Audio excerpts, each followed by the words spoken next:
तिलावत सूरा रहमान। أعوذ بالله من الشيطان الرجيم. بسم الله الرحمن الرحيم. الرحمن علم القرآن خلق الإنسان علمه البيان. الشمس والقمر بحسبان والنجم والشجر يسجدان والسماء رفعها ووضع الميزان ألا تطغوا في الميزان وأقيموا الوزن بالقسط ولا تخسروا الميزان. والأرض وضعها للأنام فيها فاكهة والنخل ذات الأكمام والحب ذو العصف والريحان. فبأي آلاء ربكما تكذبان؟ خلق الإنسان من صلصال كالفخار وخلق الجان من مارج من نار.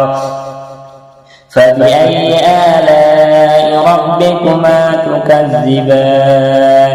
رب المشرقين ورب المغربين. فبأي آلاء ربكما تكذبان؟ مرج البحرين يلتقيان بينهما برزخ لا يبغيان. فبأي آلاء ربكما تكذبان؟ يخرج منهما اللؤلؤ والمرجان. فبأي آلاء ربكما تكذبان؟ وله الجوار المنشآت في البحر كالأعلام.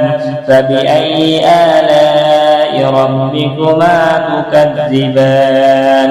كل من عليها فان ويبقى وجه ربك ذو الجلال والإكرام. فبأي آلاء ربكما تكذبان؟ يسأله من في السماوات والأرض كل يوم هو في شأن. فبأي آلاء ربكما تكذبان؟ سنفرغ لكم أيها الثقلان. فبأي آلاء ربكما تكذبان؟ يا معشر الجن والإنس إن استطعتم أن تنفذوا من أقطار السماوات والأرض فانفذوا لا تنفذون إلا بسلطان.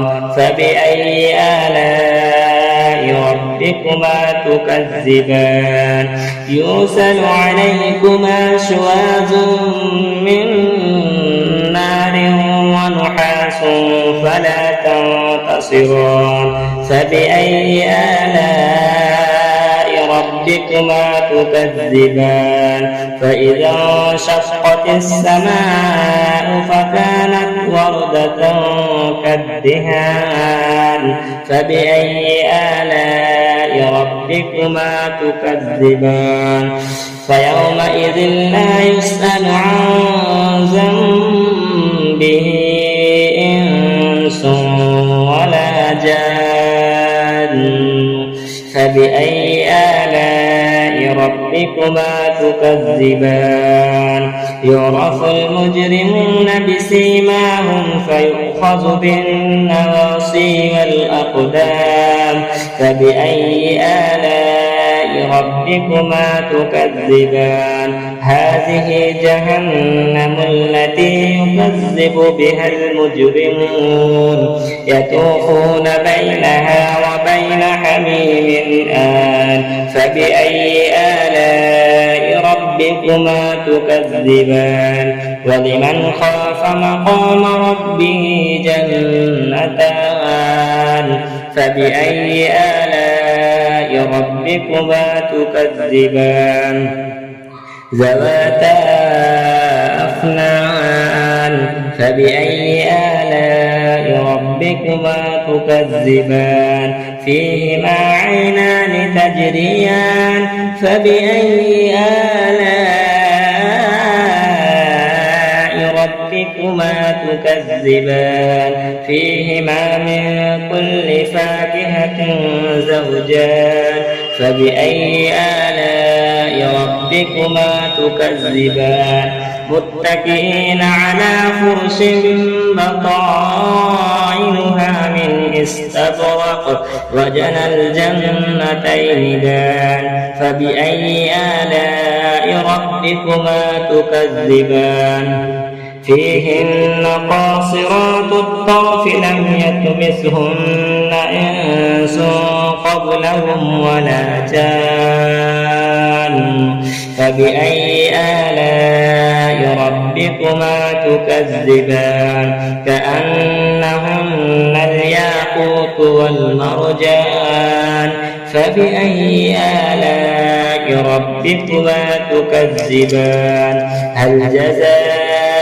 الإحسان إلا الإحسان فبأي آلاء ربكما تكذبان ومن دونهما جنتان فبأي آلاء ربكما تكذبان مدهامتان فبأي آلاء ربكما تكذبان فيهما عينان نضاختان فبأي آلاء ربكما تكذبان فيهما فاكهة ونخل ورمان فبأي آلاء ربكما تكذبان فيهن خيرات حسان فبأي آلاء ربكما